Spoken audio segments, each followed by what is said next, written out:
राधे राधे महाराज जी। महाराज जी, अगर मेरी पत्नी पूजा पाठ कर रही हो तो क्या उसका फल उसके पति को प्राप्त होता है क्या महाराज जी? राधे राधे। नहीं, उसका चिंतन, उसका भजन उसको पूरा का पूरा प्राप्त होगा। आप यदि साधन भजन करेंगे तो आपने पाणी ग्रहण लिया है, आपकी अर्धांगिनी उसको प्राप्त होगा। लेकिन उसका साधन भजन किया हुआ वो चाहे आपको दे तो आपको प्राप्त हो सकता है, नहीं तो नहीं। आपका आप चाहो या ना चाहो वो चाहेगा। जैसे आप गंगा स्नान करने गए तो उसका आधा पुण्य फल उसको मिलेगा, क्योंकि वो अर्धांगिनी है। पाणी ग्रहण आपने किया, उसने थोड़ी आपका हाथ रखा है, आपने उसका हाथ पकड़ा है।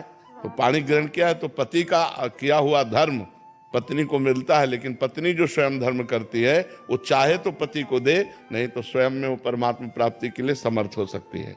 तो करना चाहिए आपको। पत्नी पूजा करती तो आप भी पूजा करो। भक्ति महाराज जी बहुत करते हैं, लेकिन भजन आपका भजन सुनते हैं, रात में नींद नहीं लगती है, 2-2 ढाई बज जाता है महाराज जी।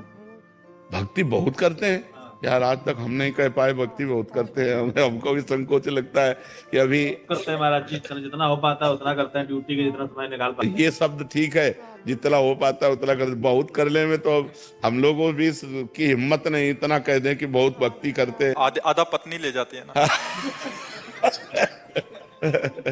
ना, खूब खूब नाम, भगवान का नाम जप करो। लेकिन रात में नींद नहीं लगती है महाराज जी।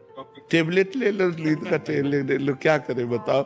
और उसके लिए तो डॉक्टर से बात कर लो कि आपको नींद नहीं आती। नींद ना आने का मतलब है शरीर का अधिक परिश्रम से युक्त ना होना, माइंड का अधिक परिश्रम से युक्त हो जाना। अगर शरीर का परिश्रम सही हो जाए और माइंड शांत रहे तो आराम से नींद आ जाए। अब शांत कैसे रहे? मनोराज्य यही सबका चलता रहता है। ये होने के बाद ऐसा हो जाएगा, इतना हो जाएगा, फिर ऐसे हो जाएगा, फिर ऐसा कर लेंगे, फिर वो भोग लेंगे, फिर कोई टेंशन वाली भी बात आ जाती है, प्रतिकूलता वाली। वही सब सोचते सोचते क्या होता है, मन अशांत हो जाता है। अशांत से कुतः सुखम, जो अशांत मन है उसमें सुख नहीं, सुख नहीं तो नींद कहाँ।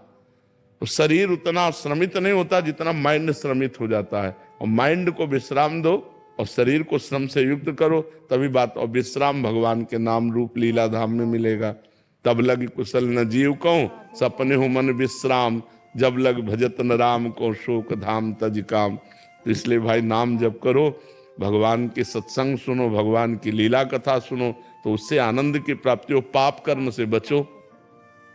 पाप कर्म जो जानते हो कि ये सब पाप कर्म है, उन पाप कर्मों से बचो। आजकल तो बहुत गंदी बातें चल गई हैं, बॉयफ्रेंड गर्लफ्रेंड, गंदी गंदी गंदी बातें, ये तो बहुत हानिकारक हो गई। ब्याह हो गया पति दूसरी से, पत्नी दूसरे से, ये सब बहुत गलत गलत बातें हो रही।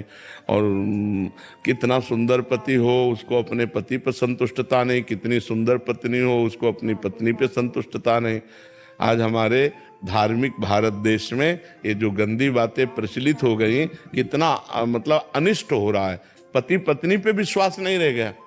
पतिवंचक पर पति रति करई, रौ नरक कल्प सत परई। जो अपने पति को त्याग कर दूसरे पुरुष से संभोग करती है वो करोड़ों कल्प तक रौ नरक में डाली जाती है। बहुत दुख मिलता है।